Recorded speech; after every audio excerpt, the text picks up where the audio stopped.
हरे कृष्णा, राधे राधे। आज की कथा में आप सभी भक्तों का हार्दिक स्वागत है।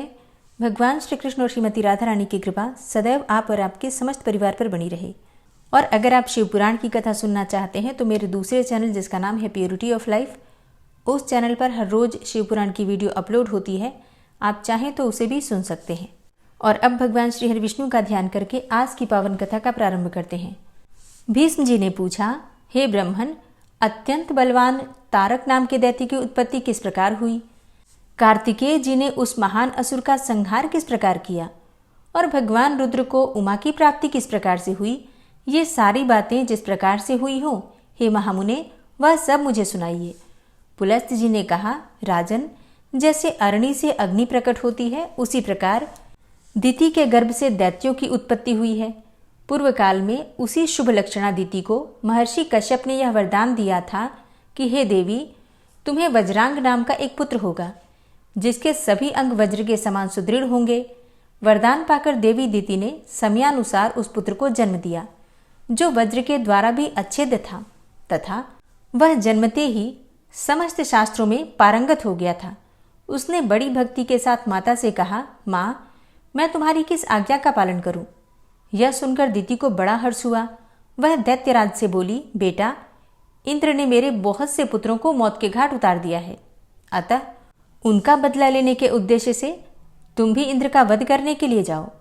महाबली वज्रांग बहुत अच्छा कहकर स्वर्ग में गया और अमोघ तेज वाले पास से इंद्र को बांधकर अपनी मां के पास लेकर आया, ठीक उसी तरह जैसे कोई व्याध छोटे से मृग को बांध कर लाए। इसी समय ब्रह्मा जी तथा महातपस्वी कश्यप मुनि उस स्थान पर आए जहां वे दोनों माँ बेटे निर्भय होकर खड़े थे। उन्हें देखकर ब्रह्मा जी और कश्यप जी ने कहा, बेटा, इन्हें छोड़ दो, ये देवताओं के राजा हैं, इन्हें लेकर तुम क्या करोगे? सम्मानित पुरुष का अपमान ही उसका वध कहा गया है। यदि शत्रु अपने शत्रु के हाथ में आ जाए और वह दूसरे के गौरव से छुटकारा पा जाए, तो वह जीता हुआ भी प्रतिदिन चिंता मग्न होने के कारण मृतक के ही समान हो जाता है। यह सुनकर वज्रांग ने ब्रह्मा जी और कश्यप जी के चरणों में प्रणाम करते हुए कहा, हे भगवान, मुझे इंद्र को बांधने से कोई मतलब नहीं है। मैंने तो बस माता की आज्ञा का पालन किया है। हे देव, आप देवता और असुरों के भी स्वामी तथा मेरे माननीय प्रपितामह हैं, अतएव आपकी आज्ञा का पालन मैं अवश्य करूंगा। यह लीजिए, मैंने इंद्र को मुक्त कर दिया। मेरा मन तपस्या में लगता है, अतः मेरी तपस्या ही निर्विघ्न पूरी हो, यह आशीर्वाद प्रदान कीजिए। ब्रह्मा जी बोले, वत्स, तुम मेरी आज्ञा के अधीन रहकर तपस्या करो, तुम्हारे ऊपर कोई आपत्ति नहीं आ सकती। तुमने अपने इस शुद्ध भाव से जन्म का फल प्राप्त कर लिया। यह कहकर ब्रह्मा जी ने बड़े बड़े नेत्रों वाली एक कन्या उत्पन्न की और उसे वज्रांग को पत्नी रूप में अंगीकार करने के लिए दे दिया। उस कन्या का नाम वरांगी बताकर ब्रह्मा जी वहां से चले गए और वज्रांग उसे साथ लेकर तपस्या के लिए वन में चला गया। उस दैत्यराज के नेत्र कमल पत्र के समान विशाल एवं सुंदर थे। उसकी बुद्धि शुद्ध थी तथा वह महान तपस्वी था। उसने 1000 वर्षों तक बाहें ऊपर उठाए खड़े होकर तपस्या की। तदनंतर उसने 1000 वर्षों तक पानी के भीतर निवास किया। जल के भीतर प्रवेश कर जाने पर उसकी पत्नी वरांगी, जो बड़ी पतिव्रता थी, उसी सरोवर के तट पर चुपचाप बैठी रही और बिना कुछ खाए पिए घोर तपस्या में प्रवृत्त हो गई। उसके शरीर में महान तेज था। इसी बीच में 1000 वर्षों का समय पूरा हो गया। तब ब्रह्मा जी प्रसन्न होकर उस जलाशय के तट पर आए और वज्रांग से इस प्रकार बोले, हे दितिनंदन, उठो, मैं तुम्हारी सारी कामनाएं पूरी करूंगा। उनके ऐसा कहने पर वज्रांग बोला, भगवान, मेरे हृदय में आसुर भाव न हो, मुझे अक्षय लोकों की प्राप्ति हो तथा जब तक यह शरीर रहे तब तक तपस्या में ही मेरा अनुराग बना रहे। फिर ब्रह्मा जी एवमस्तु कहकर अपने लोक को चले गए और संयम को स्थिर रखने वाला वज्रांग तपस्या समाप्त होने पर जब घर लौटने की इच्छा करने लगा, तब उसे आश्रम पर अपनी स्त्री दिखाई नहीं दी। भूख से व्याकुल होकर उसने पर्वत के घने जंगल में फल मूल लेने के लिए प्रवेश किया। वहां जाकर देखा कि उसकी पत्नी वृक्ष की ओट में मुंह छुपाए दीन भाव से रो रही है। उसे इस अवस्था में देखकर दिति कुमार ने सांत्वना देते हुए पूछा, कल्याणी, किसने तुम्हारा अपकार करके यमलोक में जाने की इच्छा की है? वरांगी बोली, हे प्राणनाथ, तुम्हारे जीते जी मेरी दशा अनाथ की सी हो रही है। देवराज इंद्र ने भयंकर रूप धारण करके मुझे डराया है, आश्रम से बाहर निकाल दिया है, मारा है और मुझे भूरी भूरी कष्ट दिया है। मुझे अपने दुख का कोई अंत नहीं दिखाई देता था, इसलिए मैं प्राण त्याग देने का निश्चय कर चुकी थी। अब आप मुझे एक ऐसा पुत्र दीजिए जो मुझे इस दुख के समुद्र से तार दे। वरांगी के ऐसा कहने पर दैत्यराज वज्रांगी के नेत्र क्रोध से चंचल हो उठे। यद्यपि वह महान असुर देवराज से बदला लेने की पूरी शक्ति रखता था, तथापि उस महाबली ने पुनः तप करने का ही निश्चय किया। उसका संकल्प जानकर ब्रह्मा जी वहां आए और उससे पूछने लगे, बेटा तुम फिर से किस लिए तपस्या करने को उद्यत हुए हो? वज्रांग ने कहा, पितामह आपकी आज्ञा मानकर मैं समाधि से उठा तो मैंने देखा कि इंद्र ने वरांगी को बहुत त्रास पहुंचाया है, अतः यह मुझसे ऐसा पुत्र चाहती है जो इसे इस विपत्ति से उबार दे। दादाजी, यदि आप मुझ पर संतुष्ट हैं तो मुझे एक ऐसा पुत्र दीजिए। तब ब्रह्मा जी बोले कि हे वीर, ऐसा ही होगा। अब तुम्हें तपस्या करने की आवश्यकता नहीं है, तुम्हारे तारक नाम का एक महाबली पुत्र होगा। ब्रह्मा जी के ऐसा कहने पर दैत्यराज ने उन्हें प्रणाम किया और वन में जाकर अपनी रानी को, जिसका हृदय बहुत दुखी था, प्रसन्न किया।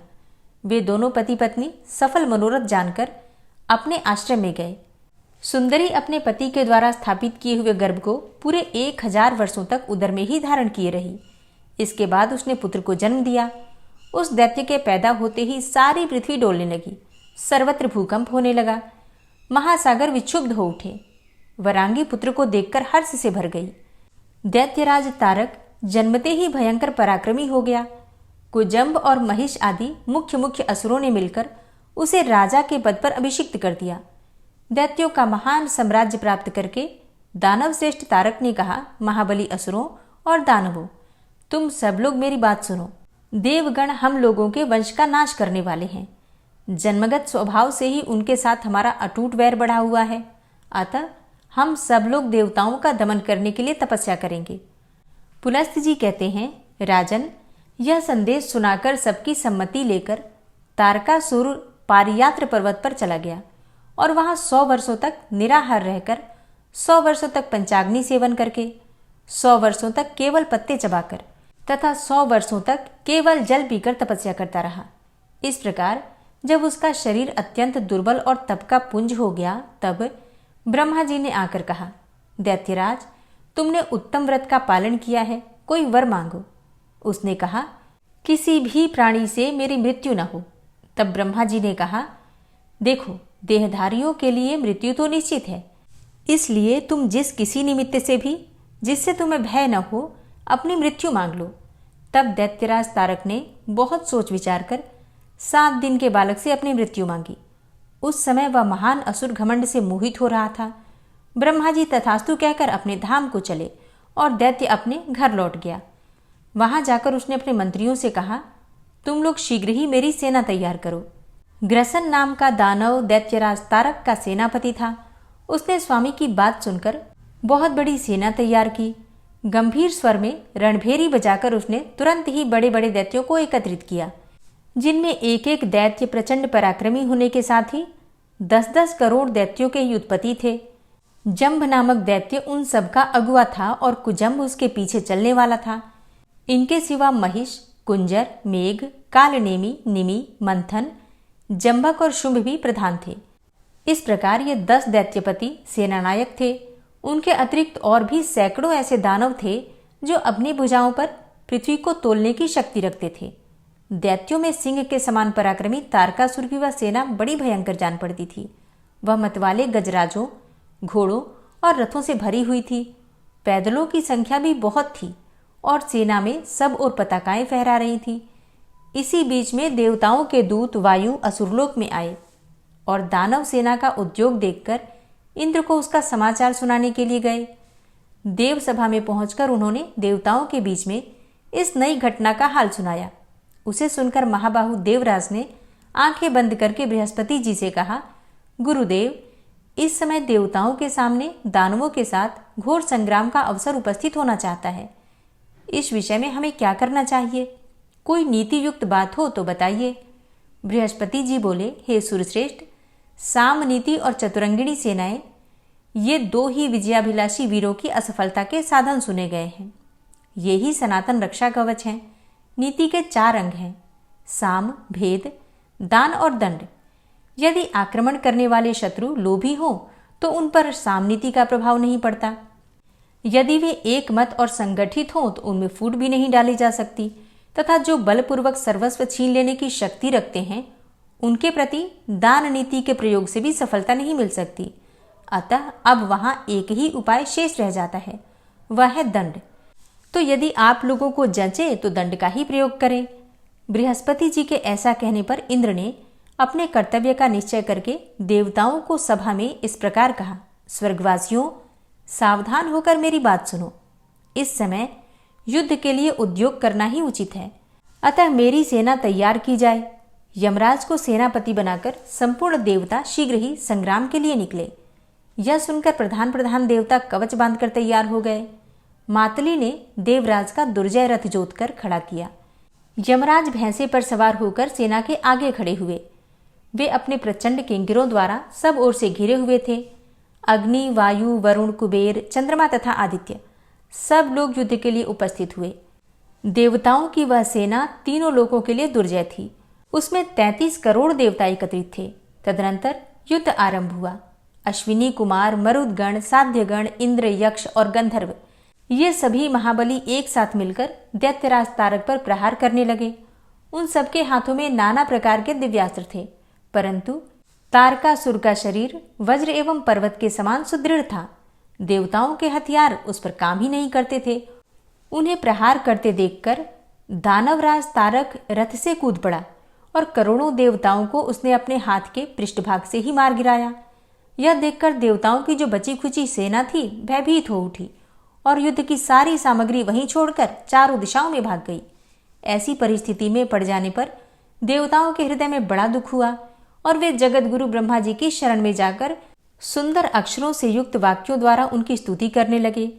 देवता बोले, हे सत्वमूर्ते, आप प्रणव रूप हैं। अनंत भेदों से युक्त जो यह विश्व है उसके अंकुर आदि की उत्पत्ति के लिए आप सबसे पहले ब्रह्म रूप में प्रकट हुए हैं। तदनंतर इस जगत की रक्षा के लिए सत्वगुण के मूलभूत विष्णु रूप से स्थित हुए हैं।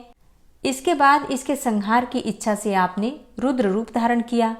इस प्रकार एक होकर भी त्रिविध रूप धारण करने वाले आप परमात्मा को नमस्कार है। जगत में जितने भी स्थूल पदार्थ हैं उन सबके आदि कारण आप ही हैं। अतः आपने अपनी ही महिमा से सोच विचार कर हम देवताओं का नाम निर्देश किया है। साथ ही इस ब्रह्मांड के 2 भाग करके ऊर्ध्वलोकों को आकाश में तथा अधोलोकों को पृथ्वी पर और उसके भीतर स्थापित किया है। इससे हमें यह जान पड़ता है कि विश्व का सारा अवकाश आपने ही बनाया है। आप देह के भीतर रहने वाले अंतर्यामी पुरुष हैं। आपके शरीर से ही देवताओं का प्राकट्य हुआ है। आकाश आपका मस्तक, चंद्रमा और सूर्य नेत्र, सर्पों का समुदाय केश और दिशाएं कानों के छिद्र हैं।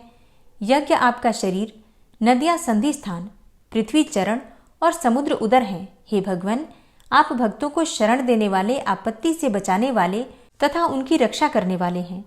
आप सबके ध्यान के विषय हैं। आपके स्वरूप का अंत नहीं है। देवताओं के इस प्रकार स्तुति करने पर ब्रह्मा जी बहुत प्रसन्न हुए। उन्होंने बाएं हाथ से वरद मुद्रा का प्रदर्शन करते हुए देवताओं से कहा, हे देवगण, तुम्हारा तेज किसने छीन लिया है? तुम आज ऐसे हो रहे हो मानो तुम में अब कुछ भी करने की शक्ति ही नहीं रह गई है। तुम्हारी कांति किसने हर ली है? ब्रह्मा जी के इस प्रकार पूछने पर देवताओं ने वायु को उत्तर देने के लिए कहा। उनसे प्रेरित होकर वायु ने कहा, हे भगवान, आप चराचर जगत की सारी बातें जानते हैं। आपसे क्या छुपा है? सैकड़ों दैत्यों ने मिलकर इंद्र आदि बलिष्ठ देवताओं को भी बलपूर्वक परास्त कर दिया है। आपके आदेश से स्वर्गलोक सदा ही यज्ञभोगी देवताओं के अधिकार में रहता आया है, परंतु इस समय तारकासुर ने देवताओं का सारा विमान समूह छीनकर उसे दुर्लभ कर दिया है। देवताओं के निवास स्थान, जिस मेरु पर्वत को आपने संपूर्ण पर्वतों का राजा मानकर उसे सब प्रकार के गुणों में बढ़ा चढ़ा, यज्ञों से विभूषित तथा आकाश में भी ग्रहों और नक्षत्रों की गति का सीमा प्रदेश बना रखा था, उसी को उस दानव ने अपने निवास और विहार के लिए उपयोगी बनाने के उद्देश्य से परिष्कृत किया है। उसके शिखरों में आवश्यक परिवर्तन और सुधार किया है। इस प्रकार उसकी सारी उद्दंडता मैंने बताई है। अब आप ही हमारी गति हैं। यो कहकर वायु देवता चुप हो गए। तब ब्रह्मा जी ने कहा, देवताओं, तारक नाम का दैत्य देवता और असुर सबके लिए अवध्य है। जिसके द्वारा उसका वध हो सकता है वह पुरुष अभी तक त्रिलोकी में पैदा ही नहीं हुआ। तारकासुर तपस्या कर रहा था। उस समय मैंने उसे वरदान देकर उसे अनुकूल बनाया और तपस्या से रोका। उस दैत्य ने 7 दिन के बालक से अपनी मृत्यु होने का वरदान मांगा था। 7 दिन का वही बालक उसे मार सकता है जो भगवान शंकर के वीर्य से उत्पन्न हो। अब हिमालय की कन्या जो उमा देवी होंगी, उसके गर्भ से उत्पन्न पुत्र अरणि से प्रकट होने वाले अग्निदेव की भांति तेजस्वी होगा। अतः भगवान शंकर के अंश से उमा देवी जिस पुत्र को जन्म देंगी, उसका सामना करने पर तारकासुर नष्ट हो जाएगा। ब्रह्मा जी के ऐसा कहने पर देवता उन्हें प्रणाम करके अपने अपने स्थान को चले गए। हरे कृष्णा। आज की कथा का यहीं पर समापन करती हूँ। इसके आगे का वृतांत आप कल की कथा में सुनेंगे। उम्मीद करती हूँ आज की कथा आपको जरूर पसंद आई होगी। और अब आप सुनेंगे श्री नारायण कवच, जिसके सुनने मात्र से भगवान श्री हरि विष्णु की असीम कृपा आपको प्राप्त होगी। श्री नारायण कवच। भगवान श्री हरि गरुड़ जी की पीठ पर अपने चरण कमल रखे हुए हैं। अणिमा आदि 8 सिद्धियां उनकी सेवा कर रही हैं और 8 हाथों में शंख, चक्र, ढाल, तलवार, गदा, बाण, धनुष और पाश अर्थात फंदा धारण किए हुए हैं। वे ही ओंकार स्वरूप प्रभु सब प्रकार से सब ओर से मेरी रक्षा करें। मत्स्य मूर्ति भगवान जल के भीतर जल तंतुओं से और वरुण के पास से मेरी रक्षा करें। माया से ब्रह्मचारी रूप धारण करने वाले वामन भगवान स्थल पर और विश्वरूप श्री त्रिविक्रम भगवान आकाश में मेरी रक्षा करें। जिनके घोर अट्टहास करने पर सब दिशाएं गूंज उठी थी और दैत्य पत्नियों के गर्भ गिर गए थे, वे दैत्य युद्धपतियों के शत्रु भगवान नृसिंह किले, जंगल, रणभूमि आदि विकट स्थानों में मेरी रक्षा करें। अपनी दाढ़ों पर पृथ्वी को उठा लेने वाले यज्ञ मूर्ति वाराह भगवान मार्ग में, परशुराम जी पर्वतों के शिखरों पर और लक्ष्मण जी के सहित भरत के बड़े भाई भगवान रामचंद्र प्रवास के समय मेरी रक्षा करें। भगवान नारायण मारण, मोहन आदि भयंकर अभिचारों और सब प्रकार के प्रमादों से मेरी रक्षा करें। ऋषि श्रेष्ठ नर गर्व से, योगेश्वर भगवान दत्तात्रेय योग के विघ्नों से और त्रिगुणाधिपति भगवान कपिल कर्म बंधन से मेरी रक्षा करें। परम ऋषि सनत कुमार कामदेव से, हयग्रीव भगवान मार्ग में चलते समय देव मूर्तियों को नमस्कार आदि न करने के अपराध से और देवर्षि नारद सेवा अपराधों से और भगवान कच्छप सब प्रकार के नरकों से मेरी रक्षा करें। भगवान धन्वंतरी कुपथ्य से, जितेंद्र भगवान ऋषभदेव सुख दुख आदि भयदायक द्वंद्वों से, यज्ञ भगवान लोकापवाद से और बलराम जी मनुष्यकृत कष्टों से और श्री शेष जी क्रोधवश नामक सर्पों के गणों से मेरी रक्षा करें। भगवान श्री कृष्ण द्वैपायन व्यास जी अज्ञान से तथा बुद्धदेव पाखंडियों से और प्रमाद से मेरी रक्षा करें। धर्म रक्षा करने वाले महान अवतार धारण करने वाले भगवान कल्कि पाप बहुल कलिकाल के दोषों से मेरी रक्षा करें। प्रातःकाल भगवान केशव अपनी गदा लेकर, कुछ दिन चढ़ जाने पर भगवान गोविंद अपनी बांसुरी लेकर और दोपहर के पहले भगवान नारायण अपनी तीक्ष्ण शक्ति लेकर और दोपहर को भगवान विष्णु चक्रराज सुदर्शन लेकर मेरी रक्षा करें। तीसरे पहर में भगवान मधुसूदन अपना प्रचंड धनुष लेकर मेरी रक्षा करें और सायंकाल में ब्रह्मा आदि त्रिमूर्तिधारी माधव, सूर्यास्त के बाद ऋषिकेश, अर्धरात्रि के पूर्व तथा अर्धरात्रि के समय अकेले भगवान पद्मनाभ मेरी रक्षा करें। रात्रि के पिछले प्रहर में श्रीवत्स लांछन श्रीहरि, उषा काल में खड्गधारी भगवान जनार्दन और सूर्योदय से पूर्व श्री दामोदर और संपूर्ण संध्याओं में काल मूर्ति भगवान विश्वेश्वर मेरी रक्षा करें। हे सुदर्शन, आपका आकार चक्र रथ के पहिए की तरह है। आपके किनारे का भाग प्रलयकालीन अग्नि के समान अत्यंत तीव्र है। आप भगवान की प्रेरणा से सबोर घूमते रहते हैं। जैसे आग वायु की सहायता से सूखे घास फूस जला डालती है, वैसे ही आप हमारी शत्रु सेना को शीघ्र से जला दीजिए। हे कौमुद की गदा, आपसे छूटने वाली चिंगारियों का स्पर्श वज्र के समान असह्य है। आप भगवान अजित की प्रिया हैं और मैं उनका सेवक हूँ। इसलिए आप कुष्मांड, विनायक, यक्ष, राक्षस, भूत और प्रेत आदि ग्रहों को अभी कुचल डालिए तथा मेरे शत्रुओं को चूर चूर कर दीजिए। हे शंखश्रेष्ठ, आप भगवान श्री कृष्ण के फूंकने से भयंकर शब्द करके मेरे शत्रुओं का दिल दहला दीजिए एवं यातुधान, प्रमथ, प्रेत, मातृका, पिशाच तथा ब्रह्म राक्षस आदि भयावने प्राणियों को यहाँ से तुरंत भगा दीजिए। भगवान की श्रेष्ठ तलवार, आपकी धार बहुत तीक्ष्ण है। आप भगवान की प्रेरणा से मेरे शत्रुओं को छिन्न भिन्न कर दीजिए। भगवान की प्यारी ढाल, आप में सैकड़ों चंद्राकार मंडल है। आप पाप दृष्टि, पापात्मा शत्रुओं की आंखें बंद कर दीजिए और उन्हें सदा के लिए अंधा बना दीजिए। सूर्य आदि ग्रह, धूमकेतु, पुच्छल तारे आदि केतु, दुष्ट मनुष्य, सर्प आदि रेंगने वाले जंतु, दाढ़ों वाले हिंसक पशु, भूत प्रेत आदि तथा पापी प्राणियों से हमें जो भय हो और जो हमारे मंगल के विरोधी हों, वे सभी भगवान के नाम, रूप तथा आयुधों का कीर्तन करने से तत्काल नष्ट हो जाएं। बृहद, रथंतर आदि सामवेदीय स्तोत्रों से जिनकी स्तुति की जाती है, वे वेद मूर्ति भगवान गरुड़ और विश्वक्सेन जी अपने नामोच्चारण के प्रभाव से हमें सब प्रकार की विपत्तियों से बचाएं। श्रीहरि के नाम, रूप, वाहन, आयुध तथा श्रेष्ठ पार्षद हमारी बुद्धि, इंद्रिय, मन और प्राणों को सब प्रकार की आपत्तियों से बचाएं। जितना भी कार्य अथवा कारण रूप जगत है, वह वास्तव में भगवान ही है। इस सत्य के प्रभाव से हमारे सारे उपद्रव नष्ट हो जाएं। जो लोग ब्रह्म और आत्मा की एकता का अनुभव कर चुके हैं, उनकी दृष्टि में भगवान का स्वरूप समस्त विकल्पों से रहित है, भेदों से रहित है। फिर भी वे अपनी माया शक्ति के द्वारा भूषण, आयुध और रूप नामक शक्तियों को धारण करते हैं। यह बात निश्चित रूप से सत्य है। इस कारण सर्वज्ञ, सर्वव्यापक भगवान श्रीहरि सदा सर्वत्र सब स्वरूपों से हमारी रक्षा करें। जो अपने भयंकर अट्टहास से सब लोगों के भय को भगा देते हैं और अपने तेज से सबका तेज ग्रस लेते हैं, वे भगवान नृसिंह दिशा विदिशा में, नीचे ऊपर बाहर भीतर सब ओर से हमारी रक्षा करें। हे देवराज इंद्र, मैंने तुम्हें यह नारायण कवच सुना दिया है। इस कवच से तुम अपने को सुरक्षित कर लो। बस फिर तुम अनायास ही सब दैत्य युद्धपतियों को जीत कर लोगे। इस नारायण कवच को धारण करने वाला पुरुष जिसको भी अपने नेत्रों से देख लेता है अथवा पैर से छू देता है, तत्काल समस्त भयों से वो मुक्त हो जाता है।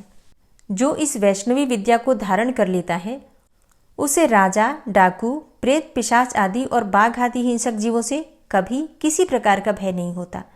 हे देवराज, प्राचीन काल की बात है, एक कौशिक गोत्री ब्राह्मण ने इस विद्या को धारण करके योग धारणा से अपना शरीर मरुभूमि में त्याग दिया।